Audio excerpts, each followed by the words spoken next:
Leben.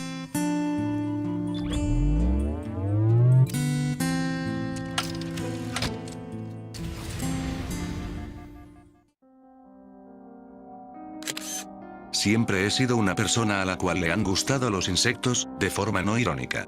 Desde que era un pequeño muñeco de cerámica, me he visto interesado por el mundo de los bichos, sus diferentes familias, ramas, cuáles son venenosos y cuáles podrían hasta salvarte la vida si requirieras algo que comer en una situación extrema. Dedicaba mucho tiempo a su estudio en otros tiempos.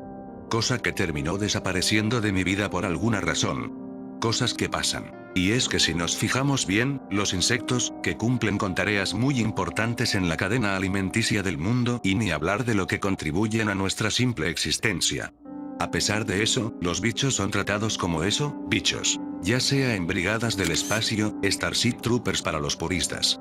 Donde los insectos son una mente funcional pensante que defienden sus mundos así como invadir otros, siendo capaces de hacerle frente a una humanidad avanzada tecnológicamente.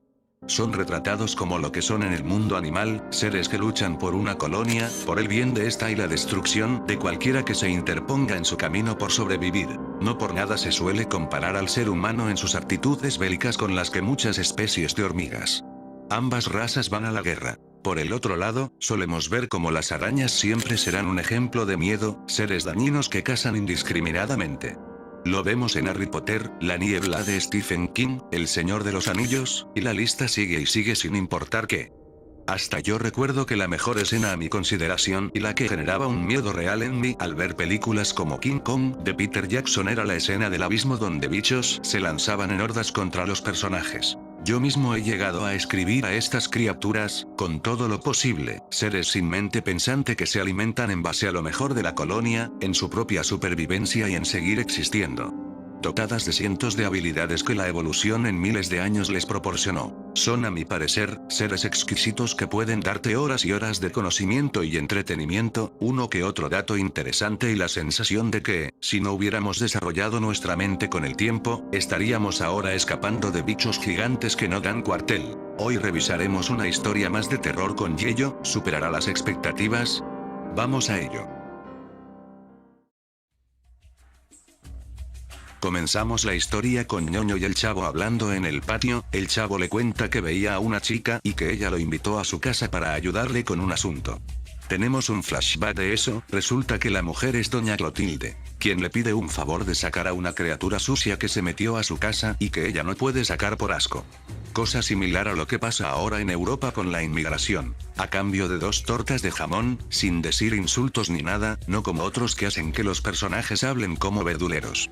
El chavo acepta. La bruja, que diga la señorita Clotilde, le muestra una araña extraña, bizarra, autóctona de Australia. El chavo sonríe al verla, y sin aceptar la escoba de ayuda, se acerca lentamente para tomar al bicho, la logra capturar diciéndole cosas bonitas. Como si fuera cualquier cosa, pero lo extraño aquí es que la araña no lastima al chavo, ni mucho menos, es más deja que la cargue sin problemas. Por cierto, bien ahí al ponernos un plano directo de una araña en las manos de alguien. Si me hizo retorcerme del miedo que me dio que Morena esté destruyendo al país y nadie haga nada. Sé que no tiene que ver, pero tú cállate tú cállate ahorita. Tú también cállate Chocola, tú también cállate Chocola. Finalmente el chavo sale de la casa con sus tortas y su araña. Ya volviendo con el Ñoño, el chavo le cuenta que la dejó escapar. En el mismo patio, no manches qué miedo. Aunque bueno, según tengo entendido si una araña es sacada de su temperatura normal le costará mucho sobrevivir. Pero no hay problema, porque esto es una historia de Yello. En todo eso, llega el Kiko bien sin nada que hacer, y antes de hacer algo, un grito desgarrador se escucha en su departamento, saliendo doña Florinda, exclamando que en el baño hay algo horrible en el retrete. Como buenos amigos, Chavo y Kiko van juntos. Y descubren esto.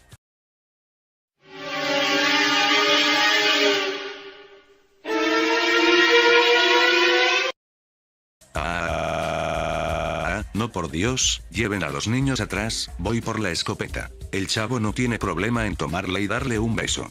Lo cual es como menos extraño, le dio un beso a algo que estuvo en una taza del baño. ¿Qué onda contigo, chavo? La araña es liberada de la vecindad. Ñoño regresa emocionado diciendo que se encontró algo en el otro patio. Al lado de una maceta había un enorme huevo más allá de la comprensión del ser humano. Chavo, usando la razón, le menciona que tal vez deberían decirle al dueño de la vecindad, el jefe del ñoño. Pero este último se niega, protegiéndolo porque según él, lo encontró primero y es de su pertenencia. A cambio de 10 tortas de jamón, el chavo se queda protegiendo el huevo. Pero en la noche, movido por la curiosidad, el chavo decide querer romperlo, sin saber que este ya estaba roto de forma natural. Kiko abre en la noche la puerta, y el Chávez le indica que rompió el huevo. Todo sacado de onda, no sabe de qué habla.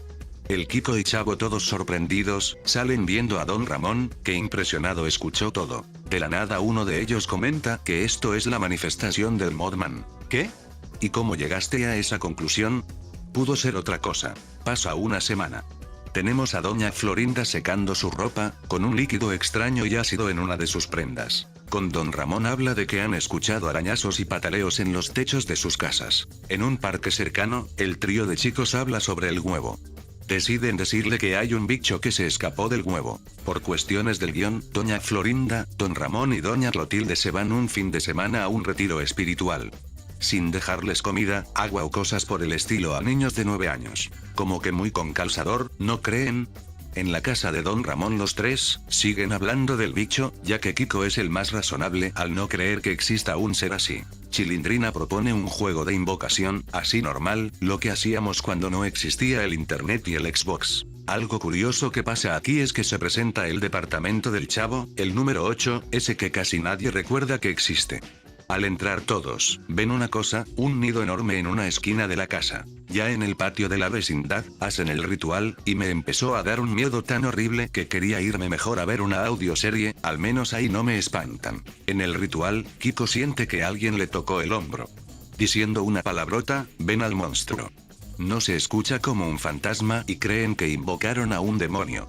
Encienden la linterna para ver qué es, y esto aparece.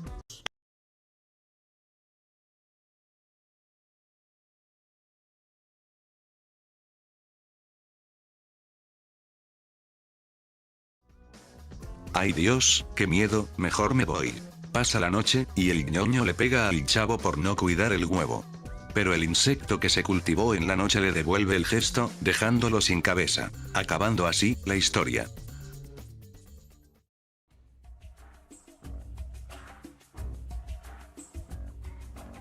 Al final, esta historia de Yello me ha dejado con una buena sensación. Es ese tipo de historias que te deja pensando en el que pasaría. En el quiero ver más, pero ya no se puede al ser una de formato corto. Tenemos varias historias, o fragmentos de estas, que nos van preparando para algo fuerte. A diferencia de otras donde el giro es bastante decepcionante.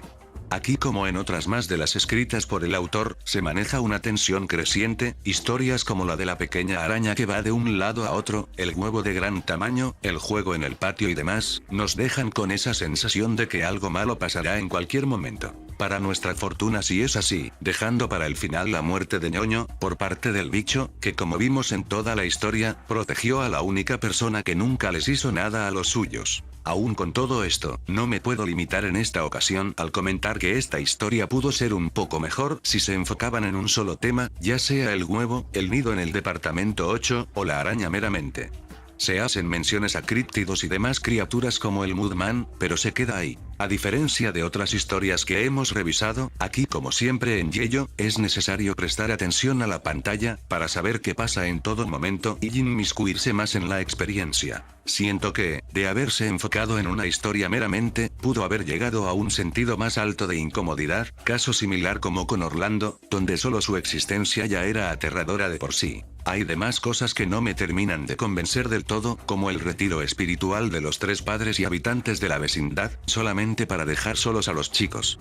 Al menos no se juega con ese pensamiento, al final teniendo una conclusión ambigua donde no se sabe qué le pasó a cada uno, al tener solo al Chavo en su departamento con el bicho, dejándote más a tu imaginación el pensar qué le pasó a cada quien. Ya con eso expresado, en respecto a todo lo demás, esta es una buena historia. Es una representación de lo que se debe de hacer al crear estas creepypastas.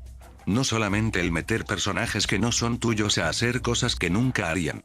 Un trabajo bien hecho como siempre, aunque hay cosas que posiblemente no les gusten a todos, como ya se ha visto antes con este autor. Y con eso hemos llegado al final de este vídeo. Les recuerdo que comenten todo lo que puedan y que hypeen este vídeo para que sepan que estamos aquí. Recuerden dejar su me gusta y compartirlo, para que sigamos trayendo contenido que tanto les gusta. El link a la historia y mis redes estarán apareciendo en la descripción. Ahora sí, me retiro, debo revisar que hay algo creciendo en una esquina de mi cuarto, y suele decir mi nombre acompañado de un siseo.